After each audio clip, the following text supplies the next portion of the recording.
This was definitely a shorter and more contained episode, and while it lacked any huge story development, there were some redeeming moments throughout the episode. I personally didn't care much for the time spent with the covert, but it did give us a look at Mandalorian culture in the present day. The episode opens up with some of the foundlings training in combat, and I thought these scenes were alright.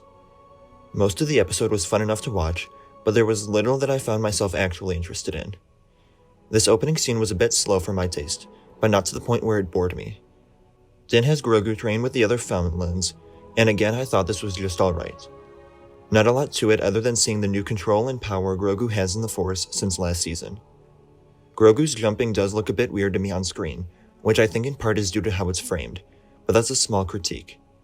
Grogu is off screen for part of the time, and when he is on screen it just looks like he's moving way too slow to be realistic. There are technical limitations, and I might just be comparing this to what we know with Yoda, but it is a bit jarring to me when it happens. A foundling who we learn is Paz Vizsla's son is then taken by a native creature, and this becomes the basis of the episode, which I really wasn't into. I think in part it was because I didn't have any emotional connection to the character when it was taken, but also because I don't really know what the purpose this had in the story. We've already seen how competent most of these Mandalorians are when it comes to combat, specifically Din and Bo, and other than a few small moments, nothing caused by this capture felt important to the story or the characters. However, the extended jetpack scenes were nice, and I appreciated getting to see a wider variety of Mandalorians throughout the episode. When they go off to save the foundling, Grogu is left behind with the armorer, and we finally get some much needed information about his past. While in the Forge, we get a flashback to Order 66 with Grogu. Overall, I'd say that it was a bit disappointing, but it was still nice. I was kinda hoping we'd get to see Anakin rather than just a bunch of clones again, but I knew that was a long shot. We see the 501st clones enter the temple, and 4 Jedi sacrifice their lives to save Grogu, who is able to make it to the elevator. There were moments within the temple that I thought looked a little weird, more on par with a fan film than an official series, but it was only for a limited time. Upon the opening of the elevator, Grogu is met by Jedi Caloran Beck, and this got a bit of a laugh out of me. Fans have spent so much time theorizing who it was that saved him from the temple. Mace Windu, Jocasta Nu, maybe he was taken to Tantus by an Inquisitor, but at the end of the day, it was Caloran Beck, a Jedi played by Ahmed Best that first appeared in Jedi Temple Challenge. I thought that it was a bit silly and honestly a little disappointing, but it's fun that he's been made canon, and that Ahmed Best gets to return to the character and the galaxy once again. The pair are able to escape the temple on a speeder and then make it to a landing platform on Coruscant, and I think overall the chase was done well. It was a bit weird for me to think about a gunship pursuing and firing at a small speeder in the lanes of Coruscant, but it makes sense that the clones would do whatever necessary and put whoever at risk to finish off a Jedi. It even included some familiar scenery like the Central Plaza and the Peak of Umat. They're able to make it into a landing platform where Naboo royal guards wait for a ship, and this definitely made me wonder, why Naboo?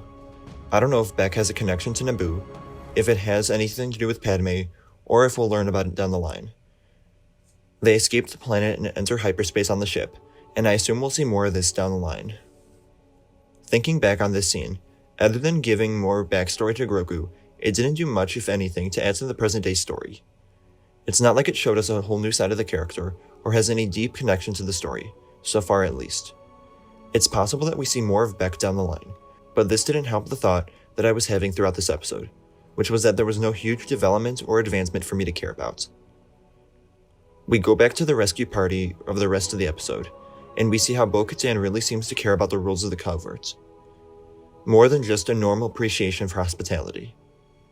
She's been through so much in her life and has lost so many people close to her that she may actually want to become a part of this covert and feel like she belongs somewhere, again.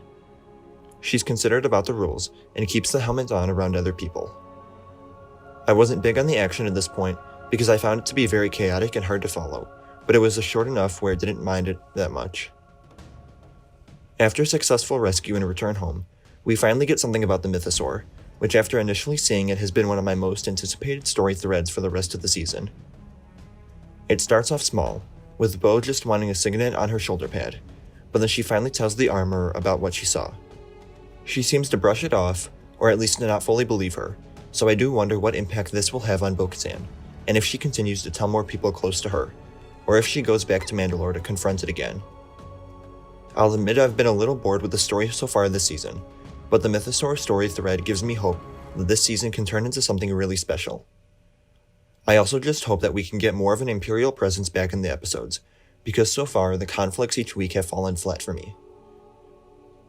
The Foundling includes a decent rescue mission and answers a very speculated upon question, but overall does little to add to an overarching story, earning a rating of 6 out of 10. Let me know what you thought of this episode in the comments below. Remember to like the video and subscribe for more reviews like this, and remember to follow me on Instagram, Twitter, and TikTok. Thank you all for watching, and remember, the Force will be with you, always.